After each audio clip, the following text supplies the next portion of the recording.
Hello बच्चों, कैसे हो आप सब। तो बेटा, हम क्लास 10th का एक हमारा चैप्टर रह रहा है, that is पैरेडी classification of elements. बाकी के चैप्टर हम ऑलरेडी क्लियर कर चुके हैं, सारे चैप्टर्स। तो आज हम इसी चैप्टर को स्टार्ट करेंगे, पैरेडी क्लासिफिकेशन ऑफ एलिमेंट्स। कुछ थोड़ा बहुत मैंने चैप्टर आपको पहले भी ये करवा दिया था क्लास के अंदर, उसको हम एक बार फिर से रिवाइज भी करेंगे और उनके बारे में आगे हम पढ़ेंगे। तो चलते हैं, हम स्टार्ट करते हैं अपना चैप्टर पैरेडिक क्लासिफिकेशन ऑफ एलिमेंट्स। सबसे पहली चीज ये आती है कि हमें एलिमेंट्स को क्लासिफाई करने की जरूरत ही क्यों पड़ी, हम क्यों क्लासिफाई करते हैं, हमने किस लिए एलिमेंट्स को क्लासिफाई किया है। तो आपको पता है कि जैसे स्टार्टिंग के अंदर हमारे पास में कुछ ही एलिमेंट्स जो थे वो डिस्कवर हुए थे, जैसे कि 31 एलिमेंट्स जो थे वो 1865 तक जो है वो हो चुके थे डिस्कवर, और धीरे धीरे ये बढ़ते गए और फिर 63 तक पहुंच गए, और आज के टाइम पे हमारे पास 118 एलिमेंट जो है वो नोन है। लेकिन सभी को हमें याद करना, सभी की प्रॉपर्टीज को याद करना, वो हमारे लिए बहुत ज्यादा डिफिकल्ट है। तो बेसिकली जो पैरेडिक टेबल है वो एक काम करती है टूल के रूप में। पैरेडिक टेबल एक टूल के रूप में काम करती है जिससे हम एलिमेंट्स के बारे में आराम से जान सकते हैं। तो बेसिकली ये हमें एक सिस्टमेटिक स्टडी करने में हेल्प करती है कि हमने एक ग्रुप की प्रॉपर्टीज को स्टडी कर लिया तो बाकी के जो एलिमेंट है उस ग्रुप में उनकी प्रॉपर्टीज भी वैसे के वैसे ही होती है। थोड़ा बहुत डिफरेंस हो सकता है पर उनकी जो मेन प्रॉपर्टीज हैं वो सेम ही रहती है। इसी तरह से जैसे हमने बच्चों को क्लासिफाई कर रखा है, ये 10th के बच्चे हैं, 9th के बच्चे हैं, ये 8th के बच्चे हैं, तो उनमें ज्यादातर जो उनका स्टडी लेवल है वो सेम ही रहता है। कुछ थोड़ा बहुत डिफरेंस होता है कि कोई बच्चा ज्यादा इंटेलिजेंट है और कुछ बच्चा थोड़ा सा उसको इतना बढ़िया नहीं कर पाया। तो वो चीजें जो है हमने उनको भी इसीलिए क्लासिफाई किया है कि हमें भी पता रहे कि हमें किस बच्चे को हमने कितना उसको नॉलेज दे चुके हैं पिछली क्लासेस में। तो उसी तरह से ये जो हमारी पैरेडिक टेबल है ये बेसिकली हमें सिस्टमेटिक स्टडी करने में हेल्प करती है, क्योंकि हमारे लिए 118 एलिमेंट को याद रखना, उनकी प्रॉपर्टीज को बहुत ज्यादा डिफिकल्ट है। और ये एनालाइज करने में भी मदद करती है कि दो ग्रुप्स हैं, उनके अंदर आयनेशन एनर्जी किस तरह से चेंज होती है, इलेक्ट्रोनेगेटिविटी किस तरह से चेंज होती है, उनके साइज किस तरह से चेंज होते हैं। तो ये सारी चीजें हमें वहां से हेल्प करती हैं उनको याद रखने में।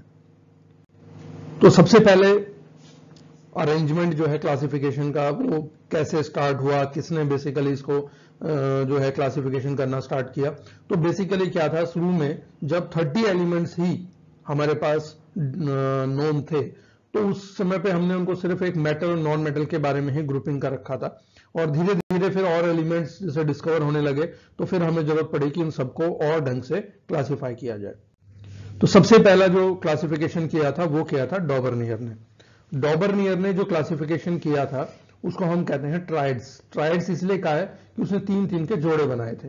और किस बेस पे उसने क्लासिफाई किया था, on the basis of the atomic mass. और कैसे क्लासिफाई किया, उसने क्या करा कि जैसे लिथियम था और पोटेशियम था, इन दोनों का एवरेज मास निकाला तो उसका एवरेज आया 22.95। तो उसने देखा कि किसका मास इसके नजदीक है, उस एलिमेंट को उनके बीच में पुट कर दिया, जैसे यहां पे सोडियम को पुट किया हुआ है। इसी तरह से कैल्शियम, स्ट्रोंशियम, बैरियम, इनका भी उन्होंने एवरेज मास निकाला तो वो 88.7 आया, और ये नजदीक था स्ट्रोंशियम के, तो स्ट्रोंशियम को उसके बीच में रख दिया। इसी तरह से क्लोरीन, ब्रोमीन, आयोडीन में क्लोरीन और आयोडीन का जो एवरेज था वो 81.2 आया, तो उसको हमने ब्रोमीन को उसके बीच में डॉबरनियर ने क्लासिफाई कर दिया। बेसिकली उसने यूं लगा लो कि 9 एलिमेंट्स को ही क्लासिफाई किया, लेकिन इसमें कुछ डिफेक्ट्स थे कि उसने जो जितने भी उस टाइम पे नोन एलिमेंट्स थे उसको वो क्लासिफाई नहीं कर पाया। तो ये उसका एक शॉर्टकमिंग्स है कि he was not able to classify all the known element, because उनके सबके वो ट्राइड्स के रूप में अरेंज नहीं कर पाया, सिर्फ 9 एलिमेंट्स को ही वो क्लासिफाई कर पाया था। सबसे उसकी पॉजिटिव पॉइंट ये थी कि उसने सबसे पहले इसको स्टार्ट करने की कोशिश की। डॉबरनियर ने सबसे पहले क्लासिफिकेशन किया था और वो एक हेल्पफुल रहा आगे आने वाली जनरेशन के लिए। तो Dobereiner was the first person to classify elements, और उसके बाद उसने ट्राइड्स बनाए थे और 9 एलिमेंट को क्लासिफाई कर पाया। ये उसकी शॉर्टकमिंग है कि उसके अलावा जो नॉन एलिमेंट्स थे 32 उनको वो क्लासिफाई पूरों को नहीं कर पाया। देन उसके बाद जो डॉबरनियर था उसके जो मेन चीजें थी कि उसने जैसे कुछ को तो क्लासिफाई कर दिया, chlorine, bromine, iodine, calcium, strontium, barium, lithium, sodium, potassium, लेकिन आयरन था, कोबाल्ट था, निकल था, पैलेडियम था, उनको वो क्लासिफाई नहीं कर पाया। उसके बाद आया न्यूलैंड। ये एक इंग्लिश साइंटिस्ट, इंग्लिश केमिस्ट था, जॉन न्यूलैंड। उसने बेसिकली एक जो क्लासिफिकेशन किया था, उसका बेसिस प्रिंसिपल उसका भी वही था, एटॉमिक मास पे। उसने भी एलिमेंट्स को एटॉमिक मास के ऊपर अरेंज करने की कोशिश की थी, लेकिन उसने एक चीज और ली थी कि उसने क्या करा कि उनके increasing order of atomic mass रखा, कि जिसका एटॉमिक मास कम है उसको पहले, फिर उससे ज्यादा वाला, फिर उससे ज्यादा वाला। और उसने क्या करा कि जो पहली एलिमेंट थी और जो उसके बाद में 8th एलिमेंट आई, उन दोनों के बीच में सिमिलरिटी, उसने कहा कि इन दोनों के ग्रुप एक ही है और ये आपस में सिमिलर है। जैसे हमारे सारे गामा पा धा नी सा होते हैं, तो सारे गामा पा धा नी और फिर सा आ जाता है। तो उसी तरह से उसने अरेंज किया, जिसका सबसे कम मास था हाइड्रोजन, फिर लिथियम, फिर बेरिलियम, बोरोन, कार्बन, नाइट्रोजन और ऑक्सीजन। उसके बाद जिसका मास ज्यादा था वो उसने फिर उसको फर्स्ट के नीचे रख दिया। इसी तरह से फिर इंक्रीजिंग ऑर्डर में उसने क्लासिफाई कर दिया। तो उसने बेसिकली जो है 8, जिसको हम कहते हैं कि 7 एक अरेंज किए, उसके बाद जो 8वां था वो फिर फर्स्ट के नीचे कर दिया। तो उसी को हम कहते हैं Newland law of octaves. Newland law of octave जो था, उसने कोशिश करी कि जितने भी उस टाइम पे तक नोन एलिमेंट्स थे उसको क्लासिफाई कर दे। तो ये उसका एक जो क्लासिफिकेशन का तरीका था। और किस बेस पे क्लासिफाई किया, इसने भी एटॉमिक मास के बेस पे क्लासिफाई किया। इससे पहले डॉबर्नियर ने भी उसको एटॉमिक मास के बेस पे ही क्लासिफाई कर दिया था। अब न्यूलैंड जो था उसकी कुछ कमियां थी। न्यूलैंड की कमियां क्या थी कि उसने जो क्लासिफिकेशन किया था उसमें उसने ये कहा था कि आने वाले टाइम में और एलिमेंट डिस्कवर नहीं होंगी। कुछ हमारी नोबल गैसेस थी, उसने उसको कोई अलग से पोजीशन नहीं दी, उसके लिए कोई अलग से ग्रुप वगैरह नहीं बनाया, उनको उसने छोड़ दिया। और मेन तो उसका यही था, उसने कहा था कि बस इतनी एलिमेंट डिस्कवर होंगी, इसके अलावा आगे डिस्कवर नहीं होंगी। तो डॉबर्नियर ने जो इनिशिएट किया था, मैनलीव्स ने उसको आगे थोड़ा बहुत आगे उसको इंप्रूव करने की कोशिश की। और उसके बाद आया मैनलीव्स। मैनलीव्स ने जो है जो क्लासिफिकेशन किया था, उसने भी एटॉमिक वेट के, एटॉमिक मास के हिसाब से क्लासिफाई किया, लेकिन उसने एक चीज और ली। उसने उनके ऑक्साइड्स और उनके हाइड्राइड्स, किस तरह से ऑक्सीजन के साथ मिलकर वो कंपाउंड बनाते हैं, किस तरह से हाइड्रोजन के साथ मिलकर वो कंपाउंड बनाते हैं, उस चीज को भी उसने एक माइंड में रखा। तो उसने भी जो क्लासिफिकेशन किया है वो एटॉमिक वेट या एटॉमिक मास के हिसाब से किया, लेकिन उसने साथ में उनके हाइड्राइड्स और ऑक्साइड्स को भी शामिल किया। तो कैसे उसने क्लासिफाई किया मैनलीव्स ने, चलो देखते हैं। तो ये मैनलीव्स की पेरियोडिक टेबल है। देखो, सबसे पहली बात उसने ग्रुप्स बनाए। ठीक है, ये जो हमारे हैं ये ग्रुप्स हैं। तो उसने इस तरह से ग्रुप्स बनाए, उसने 8 ग्रुप्स बनाए और उन 8 ग्रुप्स को भी ए और बी में वापस से डिवाइड कर दिया। ठीक है, उसी तरह से उसने पीरियड्स बनाए। ये जो है हमारे इस तरह से, ये हॉरिजॉन्टल रो जो है, दीज आर पीरियड्स। तो उसने जो है ये 6 पीरियड्स बनाए। और ऊपर से नीचे जो हम जा रहे हैं, दीज आर ग्रुप्स, ये सारे ग्रुप्स हैं। और यूं जा रहे हैं तो ये पीरियड्स हैं, यानी वर्टिकल कॉलम्स जो है वो ग्रुप्स हैं, और जो हॉरिजॉन्टल रोज हैं दैट आर पीरियड्स। उसने देखो एक और चीज करी कि जो ट्रांजिशन एलिमेंट थे उसके लिए अलग ग्रुप बना दिया। जो ये देखो ऊपर आपके ऑक्सीजन के साथ आरओ बना रहा है या आरएच बना रहा है, जैसे हाइड्रोजन है या लिथियम है या सोडियम है, ये ऑक्सीजन के साथ और हाइड्रोजन के साथ इसी तरह के कंपाउंड बनाते हैं। इसी तरह से ये वाला जो ग्रुप है, इसके अंदर वो आरओ और RH2 का ग्रुप बनाते हैं। यहाँ पे R2O बनाते हैं, यहाँ पे RO बनाते हैं। फिर कुछ कंपाउंड R2O3 बनाते हैं। तो जैसे ये जितने भी हमारे एलिमेंट है, जैसे एल्युमिनियम है, Al2O3 बनाता है, बोरोन है, B2O3 बनाता है। तो वो उनको साथ में उसने शामिल किया। किस बेस पे किया, एटॉमिक वेट, और साथ में उसने उनके ऑक्साइड्स और हाइड्राइड्स को भी अपनी क्लासिफिकेशन में शामिल किया। बहुत अच्छा उसने काम किया कि सबसे पहली बात उसने ग्रुप्स बनाए, पीरियड बनाए, जितने भी उस टाइम पे एलिमेंट्स थे उन सबको उसने क्लासिफाई कर दिया। तो ये उसकी एक बहुत बड़ी अचीवमेंट थी। यानी जो सबसे पहली सिस्टमेटिक पेरियोडिक टेबल बनाई थी वो किसने बनाई, मैनलीव्स ने।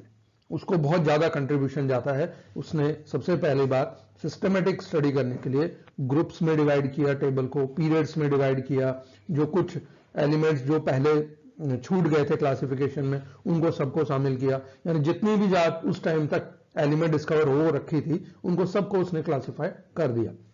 और उसने जो है बेसिकली ग्रुप्स बनाए, जिसमें ग्रुप्स में एक तो नॉर्मल एलिमेंट थे और एक ट्रांजिशन एलिमेंट के लिए उसने अलग ग्रुप बनाया। तो ये वाली जो है ये हमारी ट्रांजिशन एलिमेंट है, इनके बारे में भी आप हायर क्लासेस में पढ़ोगे। अभी सिर्फ आपको ये याद रखना है कि मेंडलीव्स की जो पीरियोडिक टेबल थी वो ज्यादा सिस्टमेटिक थी। एटॉमिक वेट के साथ साथ उसने उनके ऑक्साइड किस तरह के बनाते हैं, उनके हाइड्राइड्स किस तरह से बनाते हैं, उसको भी शामिल किया। उसके बाद जो उसने बनाया उसकी मेरिट्स क्या थी, उसके एडवांटेज क्या थे। सबसे पहली बात तो उसने एक सिस्टमेटिक रूप से प्रेडिक्ट टेबल बनाई।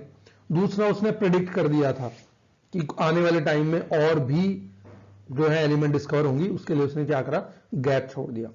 उसके बाद उसने एक ब्लैंक स्पेस छोड़ा एटॉमिक वेट 72 के बाद, और उसने वहां पे नाम दिया एका सिलिकॉन, और उसने कहा कि इसके बाद में एक एलिमेंट और डिस्कवर होनी है, और वो बाद में जो एलिमेंट थी वो कौन सी आई, जर्मेनियम।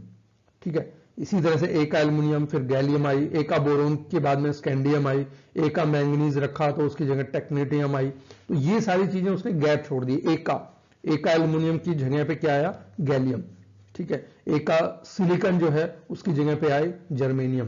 तो इस तरह से उसने जो है ये जो अनडिस्कवर एलिमेंट थे और उसको आइडिया था कि आने वाले टाइम में डिस्कवर होंगे, उनके लिए उसने गैप छोड़ा। जो उसने 2 ग्रुप्स बनाए, पीरियड्स बनाए, ये भी उसका एक बहुत बड़ा अच्छा कंट्रीब्यूशन था पीरियोडिक टेबल के लिए, जिससे कि उसका जो अरेंजमेंट था एलिमेंट्स का वो काफी हद तक ठीक था। पूरा 100% तो ठीक नहीं था, पर कम से कम 85-90% तक उसकी जो पीरियोडिक टेबल थी वो एक्यूरेट थी। अब आते हैं उसकी डीमेरिट्स क्या थी, क्या क्या कमियां थी। सबसे पहले तो उसने हाइड्रोजन को प्लेस कर दिया एल्कली मेटल के साथ में। तो हाइड्रोजन जो है उसकी तो प्रॉपर्टी दोनों से मिलती है, एल्कली मेटल से भी मिलती है और हैलोजन से भी मिलती है।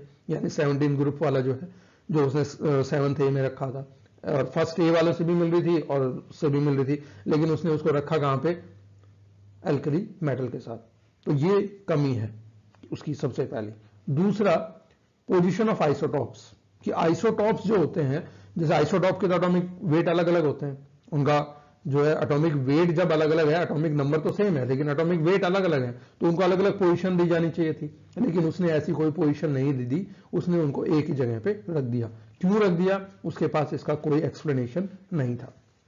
फिर कुछ एलिमेंट ऐसी थी कि जिनका एटॉमिक मास कम थे, लेकिन उसने क्या करा, उनको उल्टा कर दिया कि जिसका कम था उसको तो बाद में रखा और जिसका ज्यादा था उसको पहले रख दिया, जैसे अर्गन और कोबाल्ट का।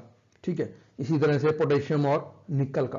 तो एटॉमिक वेट इनके जो है ज्यादा थे, कम थे, फिर भी उसको पीछे रखा इसने, और जिनके ज्यादा थे उसको आगे रख दिया।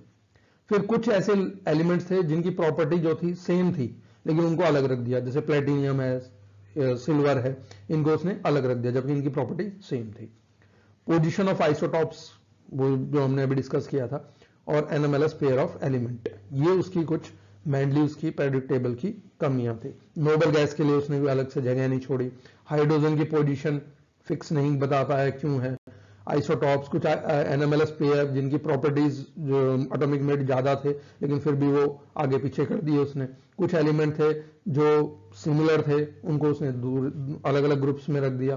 कुछ एलिमेंट जिनकी प्रॉपर्टी अलग थी उनको एक ही जगह पे रख दिया। तो ये उसकी कुछ कमियां थी मेंडलीव्स की।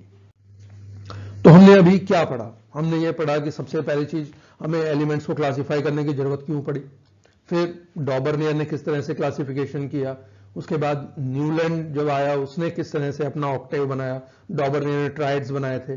मेंडलीव्स आया, मेंडलीव्स ने अपनी पीरियोडिक टेबल बनाई, पहली बार एक सिस्टमेटिक हमारी टेबल बनी, उसकी क्या मेरिट्स थी, उसकी क्या डीमेरिट्स थी, वो चीजें हमने पढ़ी।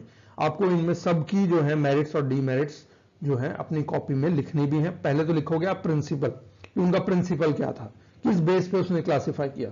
तो अभी तक जो हमने पढ़े हैं, डॉबरनियर ने भी एटॉमिक वेट लिया था, न्यूलैंड ने भी एटॉमिक वेट लिया था, मेंडलीव्स ने भी एटॉमिक वेट लिया था, लेकिन मेंडलीव्स ने उसके साथ साथ हाइड्राइड्स और ऑक्साइड को भी अपनी पीरियोडिक टेबल में शामिल किया। तो ये जो है आपने इनकी सबकी मेरिट्स, डीमेरिट्स एंड प्रिंसिपल, ये अपनी नोटबुक में जरूर लिखनी है क्योंकि इनके ऊपर क्वेश्चंस आते हैं। तो उम्मीद करता हूं ये सारी चीजें आपने कर ली होंगी। तो इनके आंसर्स आपको अब नोटबुक में लिखने भी हैं। पहले तो आप वो लिखोगे उनके मेरिट्स डीमेरिट्स, और उसके बाद फिर ये चीजें, why do we need to classify elements, और प्रिंसिपल क्या था डॉबर्नियर का और न्यूलैंड की क्लासिफिकेशन का, मैंडलीज की पेरिट टेबल का क्या प्रिंसिपल था और उसकी मेरिट्स और डीमेरिट्स क्या थे। तो उम्मीद करता हूं ये सारी चीजें आपको क्लियर होगी। हम परसों मिलेंगे एक और नए वीडियो के साथ जिसमें हम डिस्कस करेंगे अपनी नई मॉडर्न पैराडिक टेबल। तो एंजॉय करते रहिए, अपनी पढ़ाई साथ साथ लगातार करते रहिए, धीरे धीरे अपना काम जो है वो अपने करना है डेली की डेली। अपने घर में रहिए, मास्क लगाइए, मास्क लगाना बहुत जरूरी है क्योंकि आपको पता ही है कोरोना के केस लगातार बढ़ते जा रहे हैं। जिन्होंने वैक्सीन नहीं लगवाई है वो जरूर अपनी वैक्सीन लगवाएं क्योंकि ये बहुत जरूरी है। Thank you very much.